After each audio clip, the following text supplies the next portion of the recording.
You ever feel drained after spending time with someone? Like every word you shared was a silent theft, stealing your calm, your joy, your sense of self? Picture this. You walk into your home, the door closes behind you, and yet their voice echoes in your head. Their bitterness clings to your skin like a fog. Their discontentment seeps into your own bones. Marcus Aurelius, the Roman emperor and philosopher, knew this intimately. Over 2,000 years ago, he wrote in his Meditations, "When you wake up in the morning, tell yourself, the people I deal with today will be meddling, ungrateful, arrogant, dishonest, jealous, and surly." It wasn't cynicism, it was preparation.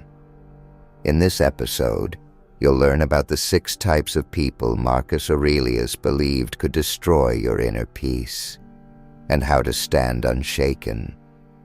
You'll discover the ancient wisdom that fueled the greatest Stoics. You'll see the faces of these archetypes reflected in people you know, and perhaps even in yourself.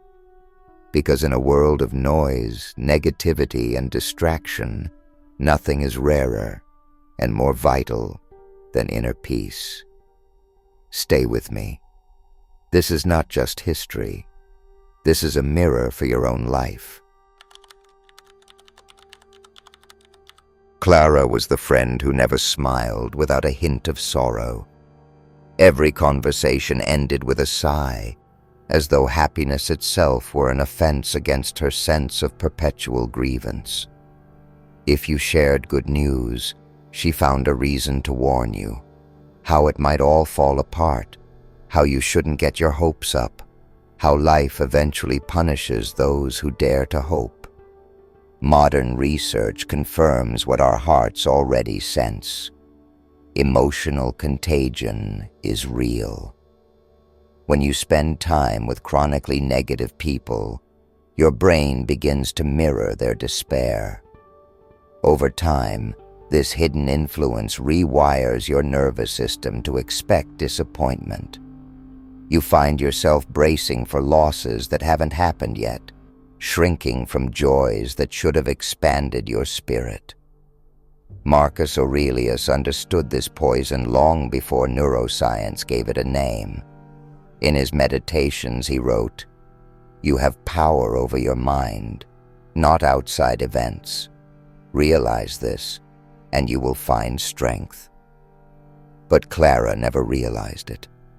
She believed she was always at the mercy of the world, powerless, oppressed by unseen forces conspiring to keep her small. Her story was one of endless betrayal, of being singled out by fate. And this mindset is seductive. It makes you feel noble in your suffering, as though martyrdom is proof of your virtue. But it quietly strips you of agency. It convinces you that freedom is for other people. Modern Stoicism teaches us that the victim narrative is a prison with invisible walls. The more you rehearse it, the more it defines you.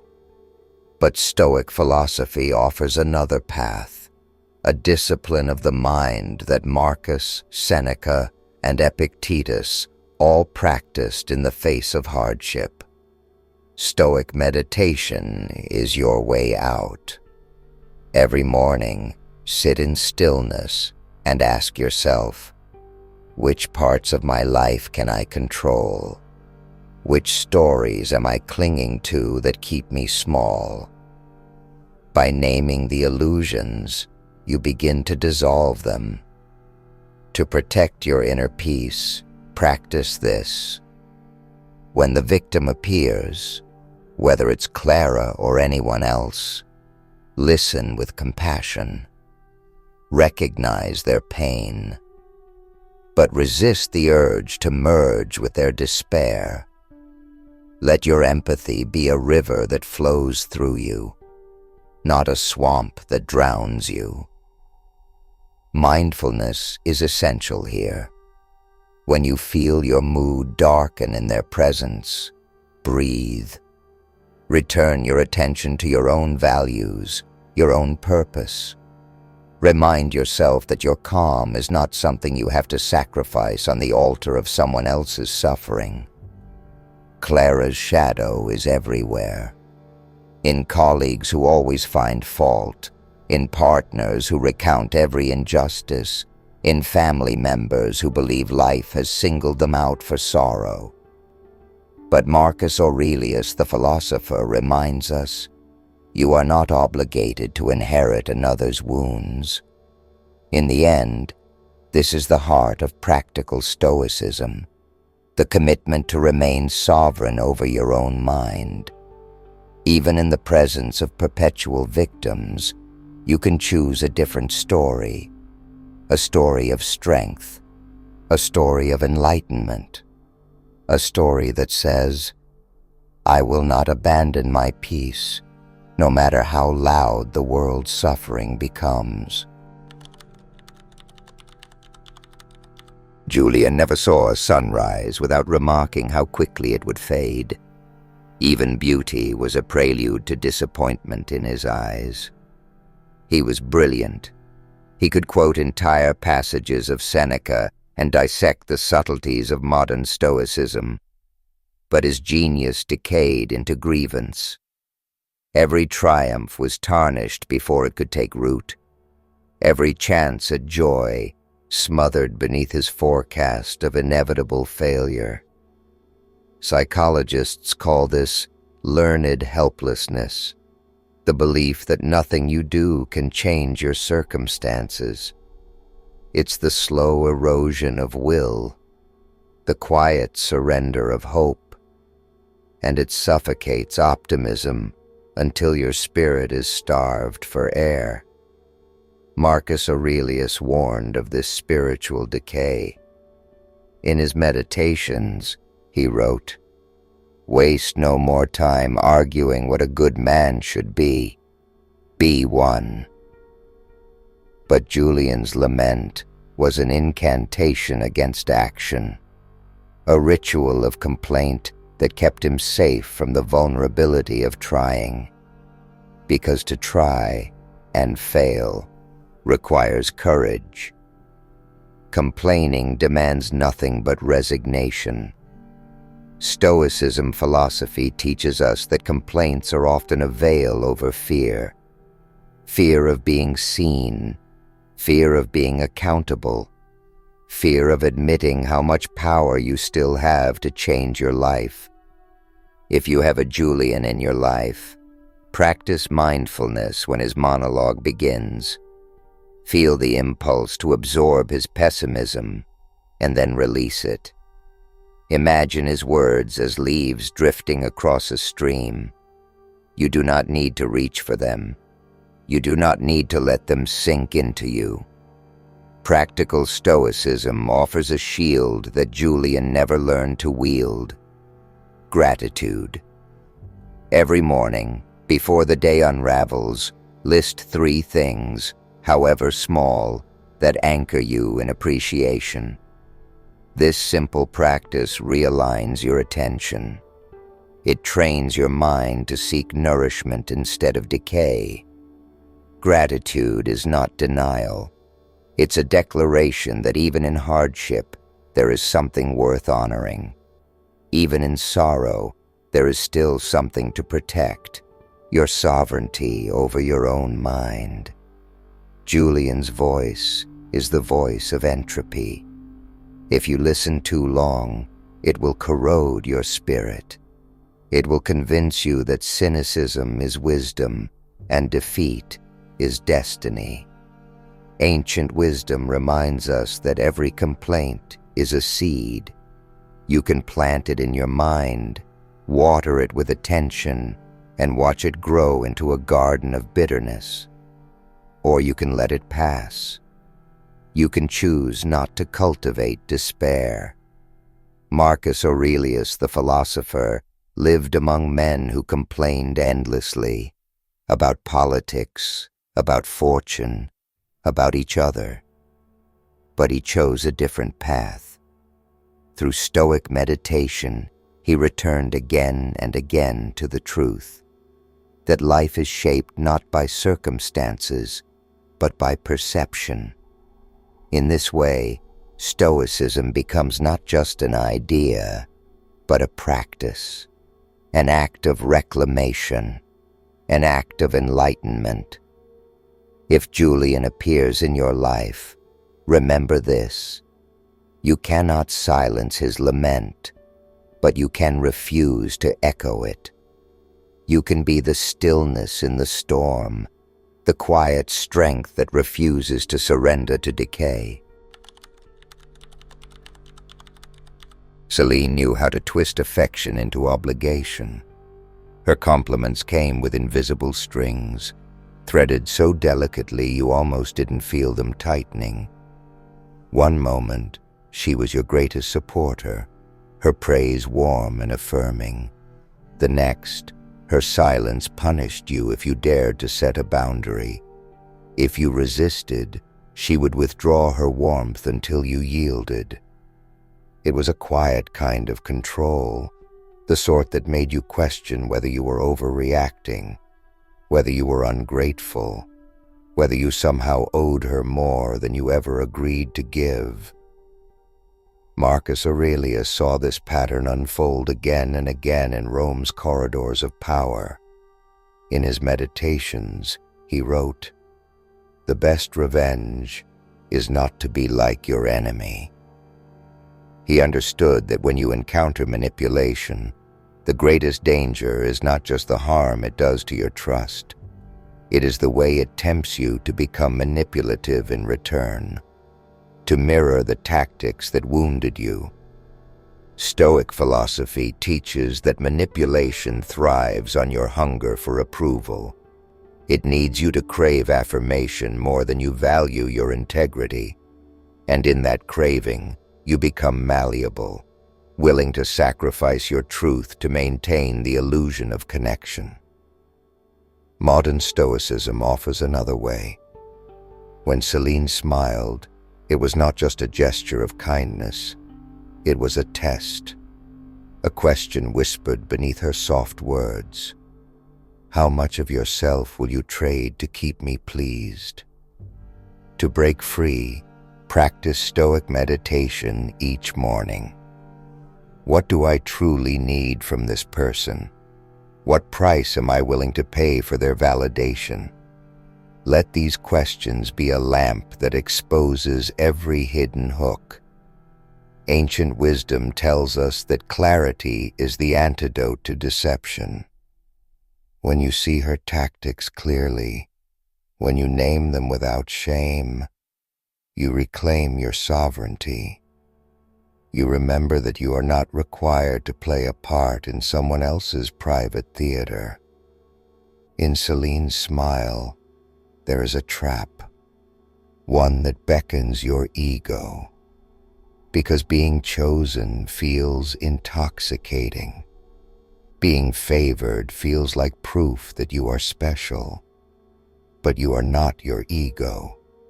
You are the observer behind it, the stillness that cannot be manipulated because it needs nothing from the performance. Mindfulness is your safeguard. When you sense the pressure to comply, pause. Breathe into the discomfort. You are not obligated to reciprocate a favor that was given as a leash. Practical Stoicism teaches that true connection can never be conditional. That affection weaponized for control is not love, it is strategy. Marcus Aurelius, the philosopher, would remind you that the cost of surrendering your freedom is always higher than you imagine. The loss of your own self-respect is the most devastating price you will ever pay. So when Celine extends her carefully measured approval, remember, you have another choice. You can stand in the quiet dignity of your own values. You can meet manipulation not with retaliation, but with the strength to remain unchanged. This is the promise of stoicism, the gift of enlightenment, and the beginning of a life where no one's tactics can steal your peace. Clara again, this time not the victim, but the critic. She wore her judgment like a badge of honor, as if her disapproval were a sign of superior insight. She dissected every choice you made, framed every joy as a foolish gamble, every ambition as a reckless indulgence. If you shared your dreams, she found a reason to call them naive. If you celebrated a victory, she reminded you how fragile success could be. Under her gaze, you felt your confidence wither, like a plant denied sunlight. Marcus Aurelius understood the corrosion of judgment. In Meditations, he reflected, "If someone does wrong, it is because they are mistaken." This simple observation reveals a truth that modern Stoicism has never stopped teaching. Chronic judgment is rarely about you. It is a projection, a mirror of hidden self-loathing. When Clara criticized, she was not describing your life. She was confessing her own fear. Stoicism philosophy reminds us that people often condemn what they secretly envy or do not understand. To judge is easier than to grow. To belittle is easier than to face one's own unfinished work. Modern research confirms this. Studies on psychological projection reveal that the harshest critics are often waging silent wars within themselves. When Clara pointed out your flaws, she was trying to outrun her own. But you don't have to join her battle. You don't have to surrender your serenity to her bitterness. Stoicism teaches, do not internalize these judgments. Recognize that her harsh gaze is nothing more than a reflection of her private turmoil. You are under no obligation to carry the weight of her discontent. When Clara criticized, you felt small. But that smallness was an illusion, an echo of her own shrinking spirit. Enlightenment means seeing that no one's opinion defines your worth, that your life does not need a chorus of approval to be meaningful. Marcus Aurelius, the philosopher, understood this better than anyone. He held power over an empire, yet still reminded himself each day, perception shapes reality, and perception is always yours to claim. In Stoic meditation, repeat this mantra. Their judgment belongs to them. My actions belong to me. Let these words be a boundary, soft but unbreakable. Practical Stoicism also offers this.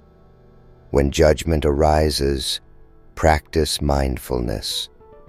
Notice the tightening in your chest, the instinct to defend yourself, the urge to prove your worth. Then breathe. You do not have to argue. You do not have to explain. You do not have to shrink. Clara's gaze is the gaze of all who fear their own reflection. To judge another is to distract from the work of healing the self. Ancient wisdom tells us that your peace is not built on the approval of the crowd. It is built in the quiet conviction that you are enough, as you are, imperfect and evolving. So when Clara raises her eyebrow in disdain, remember, her opinion is her burden. You are free to walk on without it. This is the essence of Stoicism and the beginning of inner peace. One evening, Julian finally confessed what you'd always suspected but never dared to name. He looked at you with a tired sort of sorrow, and said that your successes felt like indictments of his failures. Your accomplishments were not just milestones in your own story, they were quiet accusations in his. His envy was a serpent coiled in every compliment. You felt it in the hesitant way he celebrated your good news, the flicker of resentment he tried to hide behind his polite smile. Even his praise had an aftertaste, a subtle bitterness that made you question whether you deserved any of your joy. Marcus Aurelius understood this corrosive comparison. In Meditations he wrote, "How much time he gains who does not look to see what his neighbor says or does or thinks." That sentence is a compass pointing to freedom, because envy is not only corrosive, it is contagious. It turns relationships into unspoken competitions, making every conversation a silent tally of who has more, who has less, who is ahead, who is behind. Modern Stoicism teaches that envy arises when we measure our lives against illusions, when we forget that each soul has a unique path and each life unfolds according to its own hidden rhythms. Stoicism philosophy warns that comparison is the thief of serenity. The moment you look over the fence and covet what you see, you abandon your own garden. You neglect the soil that needs your care. Mindfulness offers an antidote. When envy arises, either in Julian's eyes or your own, pause, breathe, name it. Simply saying, "This is envy," robs it of the secrecy that gives it power. Naming is the first act of liberation. To preserve your inner peace, practice this. Every time you feel the stirrings of envy, redirect your attention inward. Ask yourself, what can I create today? This question reclaims your energy from comparison and returns it to purpose. Ancient wisdom reminds us that envy is a mirror reflecting your own longing. It shows you what you have neglected to cultivate. But longing can become a teacher if you meet it without shame.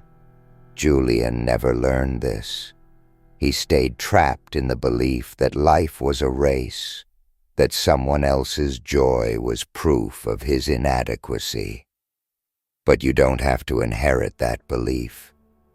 Practical Stoicism suggests a simple daily practice. Each morning, list one thing you admire in others and one thing you are grateful for in yourself.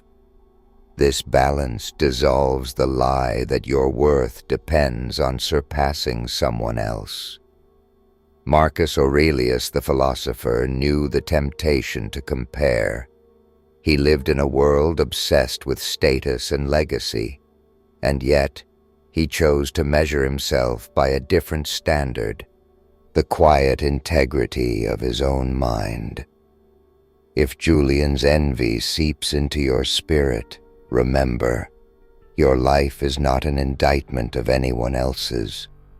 Your light does not diminish theirs, and your path is yours alone to walk, free of the illusions that breed resentment. This is the promise of Stoicism, the essence of enlightenment, and the beginning of a deeper, unshakable calm. Celine's final mask was arrogance. She wore it like a crown, her chin lifted high, her words sharpened into proclamations that brooked no dissent. Even her silences felt like judgments. If you questioned her certainty, she regarded you with a cool pity, as if to say you simply hadn't evolved enough to understand. Her impossibility was her need to be infallible, to never admit ignorance. to never confess the smallest mistake, and this impossibility devoured her humanity. Marcus Aurelius observed with a clarity that still feels modern, "It is the act of a madman to pursue impossibilities." He knew that the hunger to appear perfect is not just vain, it is delusional. It is an attempt to escape the most universal truth. We are all flawed, all unfinished, all learning. Stoicism philosophy teaches humility as the only path to wisdom. In the writings of Seneca and in the quiet counsel of Marcus Aurelius the philosopher, we see the same refrain. The wise man admits how little he knows. But Selene could not bear that admission. She constructed her fortress of certainty to protect herself from the fear she could not name, the fear of being ordinary, the fear of being seen without her armor. Modern Stoicism offers us a different response to arrogance. Instead of arguing, instead of trying to prove ourselves, we practice stoic detachment. We let their certainty pass us like a storm. We do not stand in its path or try to redirect its winds. We simply step aside. When you meet someone like Selene, you will feel the temptation to match their intensity, to out-argue, to defend, to show them that you too can be unyielding. But that is how arrogance multiplies, like a flame fed by more flame. Mindfulness is your refuge. When Selene begins her monologue of superiority, breathe. Feel the sensations in your body, the tightness in your chest, the heat in your throat, and do nothing. Watch it all.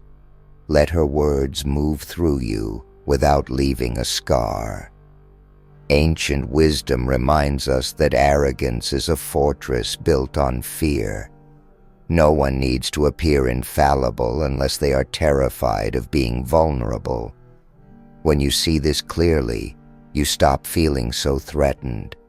You start to feel compassion, even if you never say it aloud. To shield your spirit, return to Marcus's counsel. Be tolerant with others, strict with yourself. This is the essence of practical stoicism. Hold yourself to the highest standard. Hold others lightly, knowing they are carrying burdens you cannot see. Stoic meditation can help you dissolve the tension that arrogance creates. Every morning, reflect on this. How often do I seek to appear right instead of to be right? How often do I mistake certainty for strength?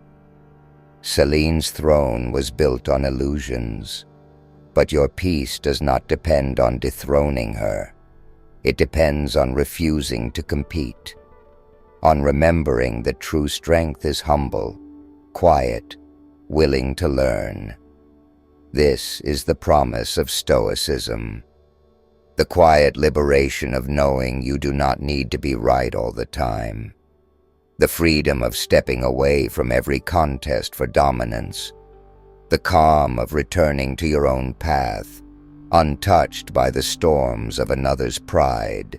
These 6 faces, Clara the victim and the judge, Julian the complainer and the envious, Selene the manipulator and the arrogant, are not just characters in a story. They are archetypes in the hidden theater of your life. At first, they appear as individuals, colleagues, friends, family.